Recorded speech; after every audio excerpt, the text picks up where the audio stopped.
something I did want to talk about that I don't know if I touched on, and I wanted to talk about when I was mentioning that visionary aspect comes in and sort of displaces or kicks out some of the ego elements, at least temporarily, is that the ego being displaced kicks out some of a person's functioning and ability, perhaps, and scrambles it.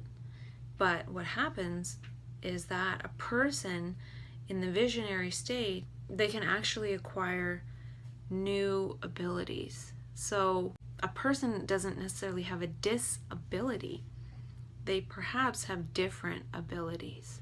And so it would be interesting to find out what it is that these abilities are that people can all of a sudden manifest. Just like sometimes a person that has a stroke or some kind of brain thing happen, all of a sudden when they recover, they are a great poet, or they can write music when they've never learned music. And these things are pretty rare. But I feel that a person, after they've gone through a mental health crisis, perhaps sometimes now has a new pool of abilities to tap into. And people that when they're in the extreme part of their visionary state, they might feel like they're psychic, they might feel like they're a prophet, they might feel like they're magical. And maybe they are for that little time being. Maybe it's just a delusion, whatever. But how can some of those extreme traits actually get tamed down into something that is tangible on a daily basis? So maybe a person that felt like they were a prophet and they were writing a new spiritual doctrine while they were in that state, maybe that person actually did connect with some kind of spirituality that they want to explore, when perhaps before the crisis they were an atheist. Or maybe a person starts like writing incessantly, and then after the fact they can still write pretty well, and maybe they are not channeling the type of information they were before, but maybe all of a sudden they do have access to being able to write.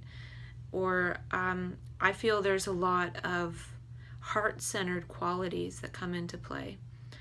So for example, when I was in mania, I felt very connected to the issue and occurrence of homelessness. And before that, I didn't have any real interest or thoughts about that.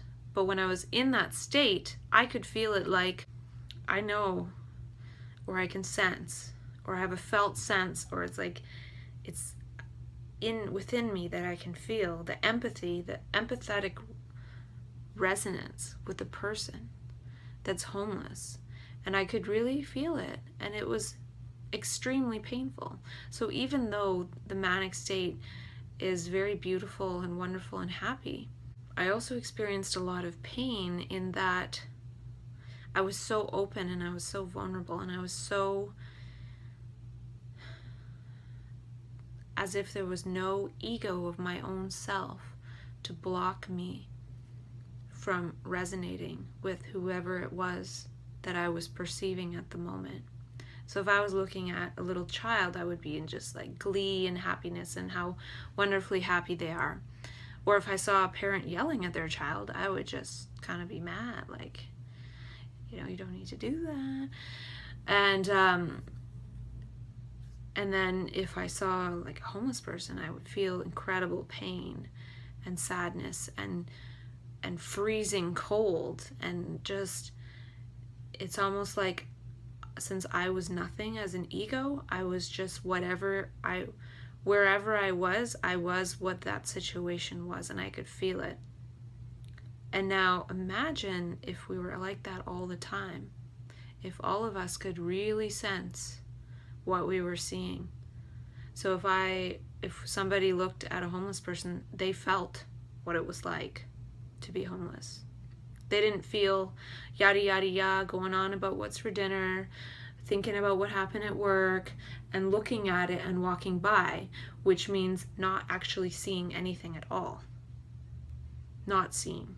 So this ego and monologue and yammering on actually is a protection mechanism, because it blocks whatever it is that's really there. Because whatever's going on in the yammer is not what's really there. It's just yammering. And it actually prevents action. So going back to when I'm manic and there's no real yammering and I'm really there with what's happening in the moment, I have to go help that homeless person. I have to go take him for coffee. I have to go give them $10, not just $1. It's instant action because I can actually feel it. It's not just because I'm like, aw. It's like, ouch. Like, I feel your pain. Like, you can't be in this much pain because I feel it's like I'm in this much pain too. I'm right there with you. It's a very sensitive state. It's hypersensitivity. It's too much information, in that most people don't receive that amount of information. If everybody received that amount of information with everything they looked at, that would be a lot of information. But our thinking that we are separate egos and our identification with our own inner personal monologue actually is what blocks this sensitivity. And a certain amount of it, I'm sure, is necessary. It's really necessary, because we have to protect ourselves. Well, we don't have to, but what I'm saying is that by this calculation, if everybody entered that state of consciousness, which is called mania, where you really experience, for a lot of it, you really feel what you're seeing. You're not separate from it. If you see a tree, you're feeling that tree and you're like, wow, this, and especially looking at nature, it's the most beautiful thing ever. Nothing could be more beautiful. And human beings too. But then to see some of the unfortunate circumstances of human beings and feeling that, if everyone were to all of a sudden feel that, there would be a lot of action. But there'd also be a lot of confusion, because you don't know what is you anymore. Because once a person, once I was in that state for a long time and I'd felt so many different situations, I didn't know what was me. There was no me. It was just whatever was in the moment. And I feel like if all of a sudden all of us could feel that at the same time, there'd be a lot of confusion. People would be like, what's me? Am I doing this? Who's doing this? Who's making me feel this way? And we're all doing it. And we've all done it by allowing it to come to be. We have all played our part in creating that. In creating a person being homeless and everyone walking by. That would be like somebody walking by somebody that's bleeding to death, which actually can happen in a crowd too, because everybody thinks, well, if something was wrong, somebody would do something. But, I guess that's what happens with the people laying on the street too, is that, it can't be that bad. Everybody else is walking by. And, when I go into manic consciousness and I feel that, and then I can't walk by. And maybe there does need to be a certain amount of that slowly happening where people start feeling like, I can't walk by, I can't not do anything. Maybe not all at once, but because everybody's so identified with their mind, they're not really looking at what's going on. Like, maybe people stop walking by trees being cut down, and realize if we don't have trees, we don't have roots, and then the soil blows away, and then we don't have soil, and then if we don't have trees, we don't have birds. We don't have birds, they're not going to eat the insects, and then why do we have insects? Like, it's so interconnected, and we don't see it. I even had this sense that when there's a lot of traffic on my street, I live on a busy street, the birds don't chirp to each other. And it's not that I can't hear them, they don't. And then when it's quieter, they're out and they're chirping to each other. So even that, all the noise, the birds can't communicate. So even if there were a few trees, if there's more roads and noise, they still can't do what they need to do. And it's really important to have birds, really important. So yeah, a certain amount of people not being able to walk by. And it's not even walking by, it's realizing that that person laying there is actually me too. Not me as in the ego, but as in that pain that that person's in is my pain too. And I feel like that's a lot of what is causing mental illness, is that, maybe society as a whole seems normal, and the baseline of people is normal. But all that pain and that inequality that we ignore is happening in consciousness. So it might not be happening to you or me or somebody else that you know or we know, but it's happening to somebody, and it's happening in consciousness, and we all share that consciousness because it's all the same. Like, pain is pain, human suffering is human suffering, and we all suffer. And so if I'm not suffering and somebody else is, you can think of it as an additive effect in consciousness. And their suffering ignored is going to come out as some kind of something in somebody else. Not because of punishment, but because it's all human consciousness. It's got to go somewhere. If somebody's crying out and suffering and laying on the street and they're being ignored just because they're not able to articulate themselves, doesn't mean that it's not there. There's a human being there. It's a whole universe that's being ignored. So if that energy of some sort in consciousness creates mania, which is sort of people often, not always, I'm generalizing here, and I'm speaking from my own experience and things that I've heard, but I'm not saying this is all true. I'm just talking, really.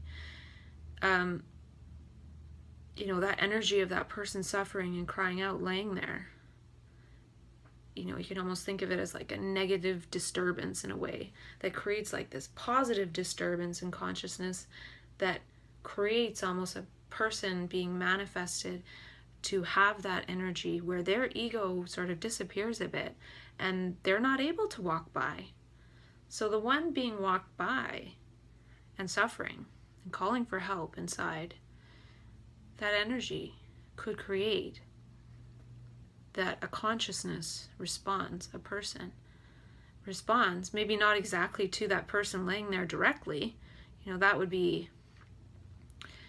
maybe that happens eventually, but that person that goes into manic consciousness sort of acts like a little bit of a temporary saint sometimes.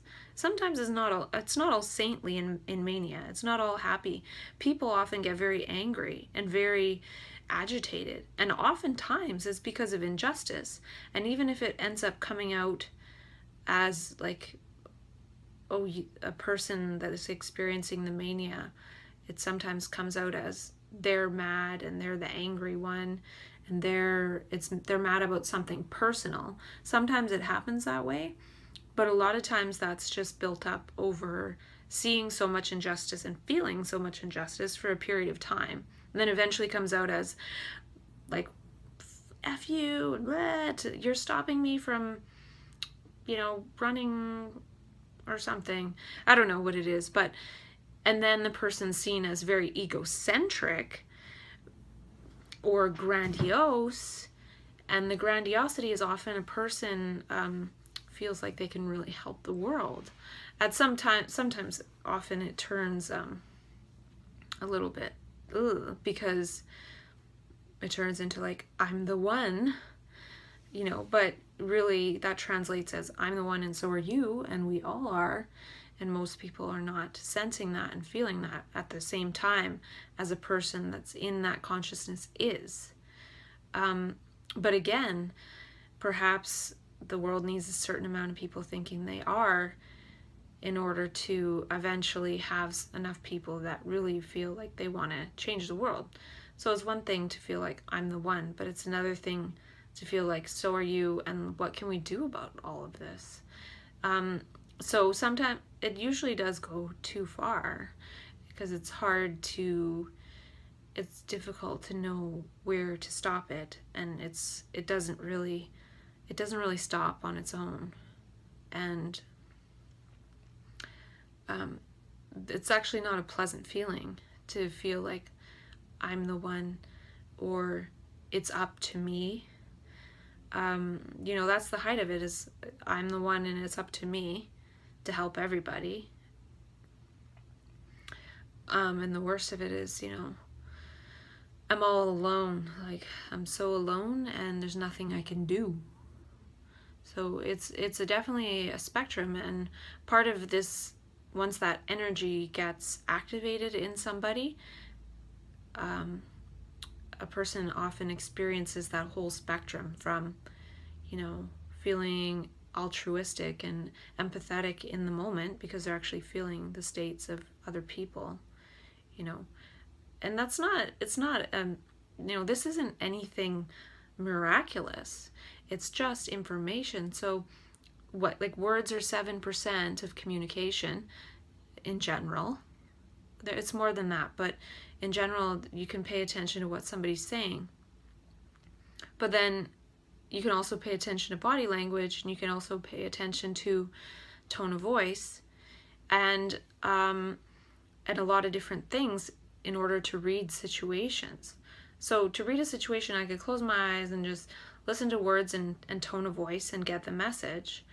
Or in the manic state, I feel like a person's perception changes from verbal only to seeing things completely holistically, and so basically, to see a person laying on the street, maybe with like urine stains and disheveled,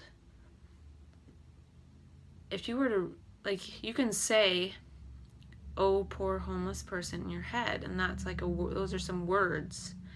Or you could really look and take that whole impression, and then so much so that your consciousness goes into that person, maybe it's like a holographic process. You can read that and holographically put yourself in that place, and then when you're in that place, you feel it. So that's the other extreme of just listening to words of people, what people are saying. We can get impressions all the time, and so this state is extreme impression, to the point where I can actually feel like I am a homeless person on the street, not just even looking at one, but I've had experiences a couple of times where I actually lose my identity in my own mind, and I feel like a homeless person. And I don't feel like, oh, I'm a homeless person. I feel terrified. I feel freezing cold. I feel scared. I feel lost. I feel confused. I feel so many things. And that might go back to when I was talking about that man that I took for coffee, that I am him, he is me, in a way. And we all are each other. Really, we share, supposedly, We share the entire cosmos, the entire universe. We share that. The only part we don't share is our own body. So when we think about how we have this whole visual field and this whole feeling and this whole information of what we're seeing and hearing and perceiving and everything, we share all of this, except for this tiny little speck that's our body. And even that is temporary. Our bodies are temporary, but the rest is here longer. And that here longer part is the part we all share together too. So really, we are as much each other, and more so than not, because we have these tiny bodies, and we relate through these tiny bodies, but really we're relating about the rest of it, which is all of us together, which is the world. So we're so concerned about our own personal body and reality, but really the one we share, and that's the one that we truly are, and yet we don't perceive that. But when manic consciousness comes along, it's sort of like, holy crap, like I'm this, like I look at the tree, I'm beautiful, this is beauty, and then the homeless person, like, oh my God, like how can something like this exist in a universe that's so beautiful? And that's part of the trouble too, is in that manic consciousness, feeling such empathy from the level of perceiving the beauty of a tree, and then coming across somebody laying on the street, a beautifully complex structure and being of a tree, and then there's one that's a human being that's even more complex and more beautiful, laying on the street.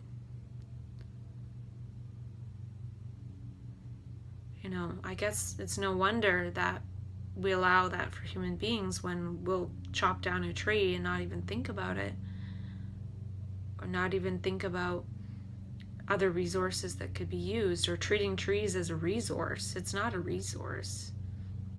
Just because it's there doesn't mean chop it down.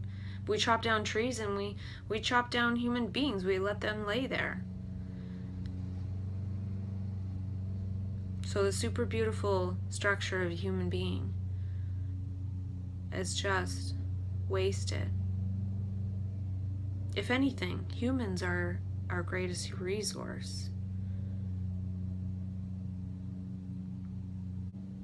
So in manic consciousness, to see the beauty of a tree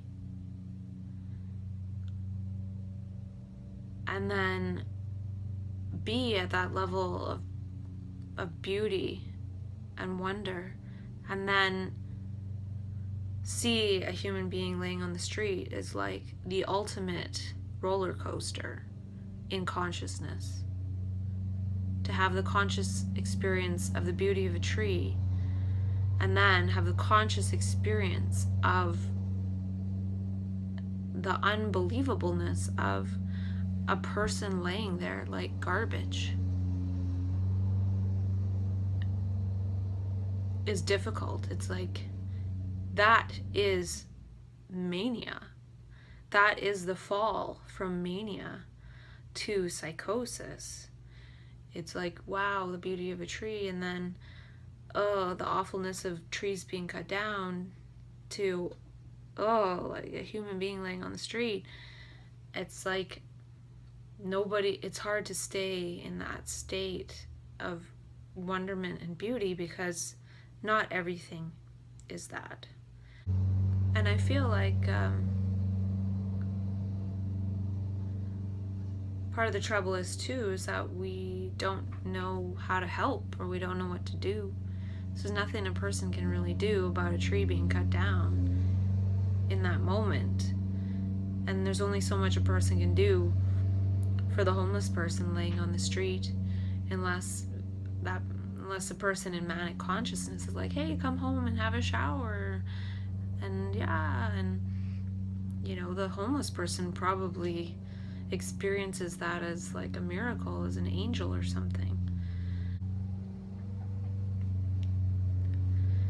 So I don't know what I was talking about again, but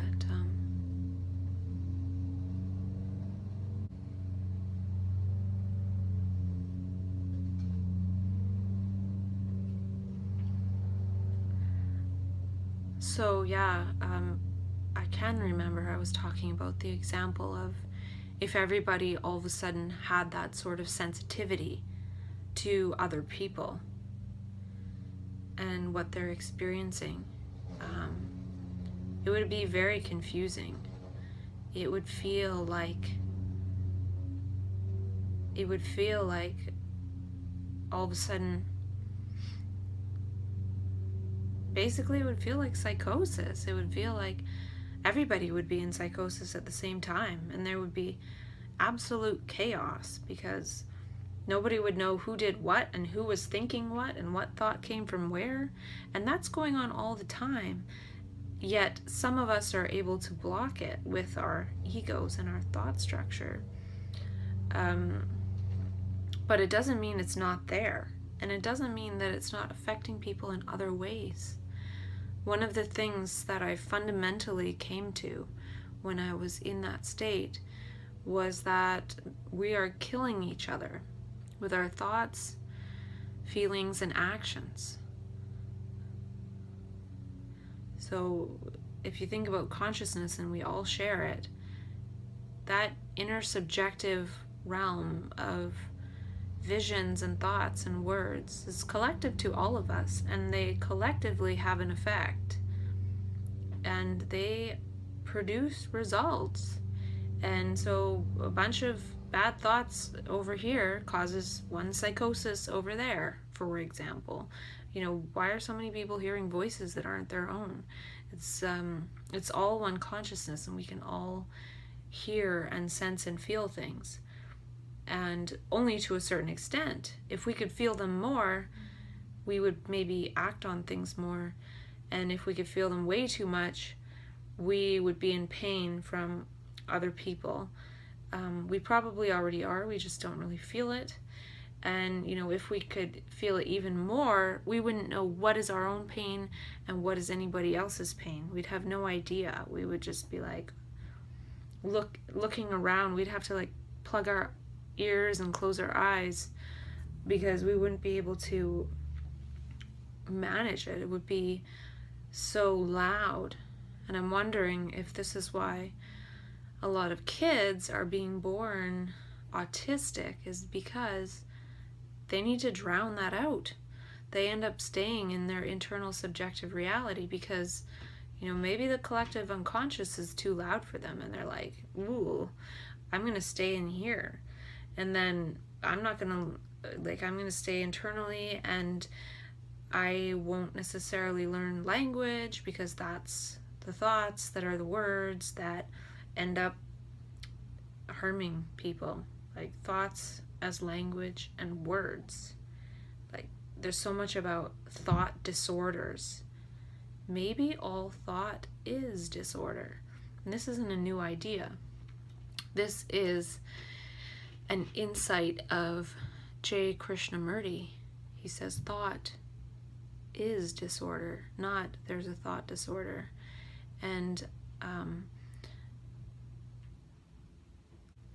basically, in my experience in psychosis, there's a lot of thoughts, there's a lot of associations and images, and these all come from thoughts, which are just words, which are language. So it's like words and language drive me bonkers. So what is sane language? Is there such a thing? What words are good and what are not, or does it matter? But basically, I've realized that words are sounds, and sounds come from silence. So what is more fundamental than sound and words is the silence. And luckily, my brain is pretty silent most of the time. But when I go into a state of psychosis, it's very noisy, and there's thoughts and associations and terrible thoughts and terrible images and awful feelings and scary experiences that happen inside of me. And sometimes I feel like those are being processed for other people, or like a certain amount of the disordered thought,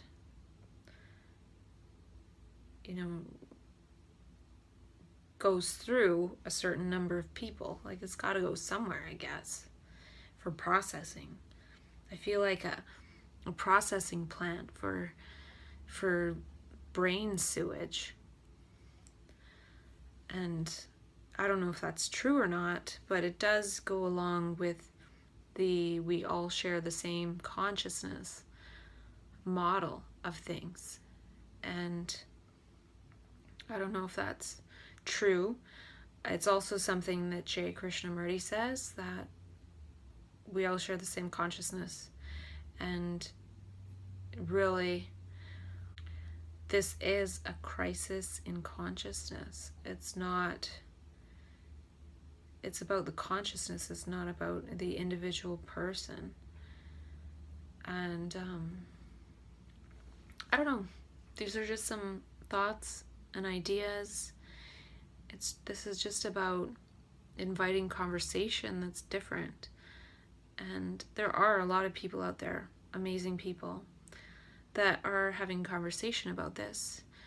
And this is just me having conversation about this too, because I feel like there's always room for more people having conversation about consciousness, about mental health and what that means, and different possibilities of what that means. And maybe it means a lot more than we think. And part of me feels like it's actually all very meaningless, in that none of these thoughts and everything that I'm talking about is like, it's not the actual thing. So me talking about my experience of feeling like I'm a homeless person, or taking a homeless person to coffee, isn't me taking the homeless person to coffee. I could be out doing that right now, but instead I'm just talking about it. So that's what I mean. The talking about it is meaningless. The real thing is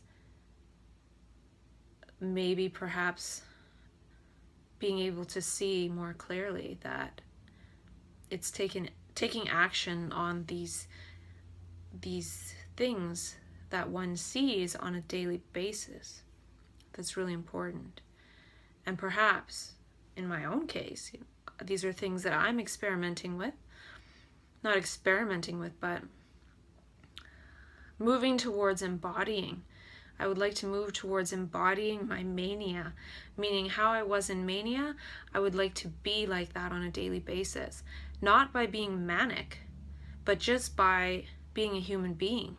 So that energy it enabled me to be more of a human being and actually care more and feel more. I felt way more. But now, knowing that, maybe I don't have to feel that same amount of pain and empathy to just go and sort of be that way anyway. Like, do I need to be rewarded and punished by feeling? Do I need to be rewarded with beauty and punished by the pain of another human being laying there to motivate me to actually still be able to see that without the pain? So that's what I mean by embodying my mania, is that I can look at harvesting some of the ways that I was and think, well, what ways might I want to incorporate into my life? So a lot of people do that. They do goal setting, personal growth, try to cultivate new skills, try to find their values. Well, I feel like my experience of mania and psychosis can actually be a very good source of information for a lot of that stuff. So it's almost like personal growth for bipolar or mania or psychosis. I feel like it is a growth experience. And even though, like I talked about, it definitely disables and scrambles a lot of the elements of me as a person, as an ego, it also gives me a lot of information about perhaps why I was scrambled in that way and what I can incorporate into myself differently. So that's what I also mean by different abilities. I had a lot of really great abilities when I was in mania. And not all of them, they didn't all stay. Once that energy went away and subsided, it no longer augmented those qualities that the extra energy was able to augment. And I went through psychosis, and then I was medicated and blah, blah, blah. But it doesn't mean that I can't think about what I experienced internally and some of the meaning and harvest those things and imagine how and start integrating it into my daily life. So if I lost, say, imagine I lost 50% of my ego capacity ability, and all of a sudden now I have a disability because I don't have the energy or motivation or drive or cognitive ability or functioning to just insert myself back into 9 to 5, 40 hours a week. But perhaps by looking at some of those qualities that I had, I can find ways to have those in daily life. So if I was more resourceful, if I was more confident, if I was more creative, even just making these videos, I really don't know what I'm gonna do with them at this point, but I'm just talking to myself mainly. But even this can be thought of as a way to, be a little bit more courageous, be more open, communicate more, reach out to strangers, even though it's not in person, and be visionary and be insightful and be passionate. This is just a way to do that and embody that. And so for me, I feel like in the state of mania, there were all those traits, and I can translate that into daily life. Even though I'm not in that state of mania, I can embody it in that I am working on those traits, kind of like personal growth in a way. And it's not even personal growth, it's capacities that I saw that I have. They're within me. They're there. And I was gifted the experience of being able to embody that in a pragmatic way in daily life. In mania, it didn't last, but I'm not surprised it didn't last. That's not me. That's not the practiced version of me. That's not the me that is so coalesced in my brain cells and my neural networks. Though I do feel that some neural networks through that process were dissolved, which would equate to some ego structures, and then some were seeded. So some were neuroplastically changed, and the potential for me to be more like that way I was in mania is there, because I was that way. That wasn't just a symptom of a disease. I was actually that way. And I feel like it left traces in my brain, in my neurology, and it left little seeds of neural networks. But since that's not how I am in daily life, I was that way for, say, a month. So it's in my brain, but it's not how I have been for the last 34 years. But by at least having that taste, I can see, wow, I was that way. So these are the traits that I could work towards practicing more, embodying in daily life, so they're actually integrated into my neural networks. And if they're integrated in my neural networks, then perhaps I'm just that way at that point, and I don't actually have to go into the state of mania in order to be that. And from an evolutionary perspective, perhaps evolution wants me to be that way, or wants those traits to happen in humanity. And we all assume that we are our egos and that we have to slowly over time become something. Well, mania proves otherwise. And even though it didn't stay forever, doesn't mean it doesn't give me a hint.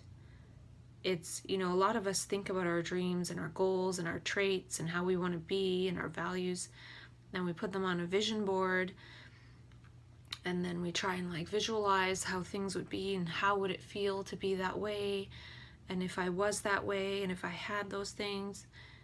Well, mania is actually a reverse vision board experience. It's like being exactly how one wants to be, feeling exactly how one wants to feel. It's a very beautiful experience, a lot of it. And it's like actually experiencing it for real. It's like, imagine your best vision board that you could create. And now imagine actually being the person you need to be to bring that vision about. Maybe not having all those things exactly, but actually when you are that person that you exactly want to be, you don't even need those things. You don't. You won't even care if you have them or not. You may get them, you may not, and you won't care, because that state of being exactly how you want to be, exactly how you're meant to be, exactly how you are, underneath all this conditioning and programming that we've been given, then it's the best feeling ever, and you don't need anything. You only need yourself exactly as you are. And so it's like that. It's like being the best version of yourself that you would imagine yourself as. Maybe even just even if you had everything you wanted and you were feeling amazing, that's how mania feels. And you are everything you wanted to be. And in that way, I feel like a person that's experienced that can potentially create a really good vision board, because it's actually congruent with what one wants inside. Because a lot of that comes out in mania. And so in that way too, a manic experience is like a vision casting experience, in that you become the vision of yourself that you would envision you want to be. It's not even a version of yourself that you even know you can be. And then all of a sudden you're that, and you're like, wow, I can be this? And now the thing is that it doesn't last. And I don't think it's meant to for most people. Because it's kind of like showing one's potential, or showing how one is, but most of the time it still has to become an embodied thing, like embodied in daily life and daily experience. So I guess the more one can be like that version of oneself in daily life, it will become practiced in the brain. Like the brain will actually change from habitual structures to these ways of being that, maybe these ways of being aren't habits of structure. Maybe they're just as those other habits of structure dissolve. So maybe part of the way to become one's manic self, and I don't mean manic as in feeling the pleasure of that, I mean as in embodying that person. I don't think striving towards that feeling is the goal. The feeling is a byproduct that may or may not happen if a person works towards that. The feeling, I could take something later tonight that would make me feel pretty great, but it's just a chemical. It's not going to change my brain cells forever and make me that way forever. It's not going to make me stay that way forever. Once the chemical wears off, it's gone. So once the mania wears off, whatever that process is, however it's initiated, it's gone. And but it still has a lot to say, and it has a lot to show, and I can work towards embodying some of those qualities. And when I do that on a daily basis, then it is in the neurology, whether it's by dissolving the habitual brain cells or by creating new neural networks. It's about being more sensitive, being more perceptive. It's about seeing. And seeing happens more when thinking isn't happening, because thinking blocks seeing, because it's telling you what it's seeing, which is something that is old from the past. Thoughts are always from the past. They're not actually anything to do with the present moment. So actually seeing and interacting with living things is big. And these are things that I'm curious about myself, and moving towards that. And I'm wondering if by moving towards my manic self, there will be no need for the state of mania, because a state is temporary. And if I can earn it as a stage, like a stage of my life, like I'm there, then as who I am on a daily basis, then it will be who I am, instead of just who I was when all this extra energy came into my life.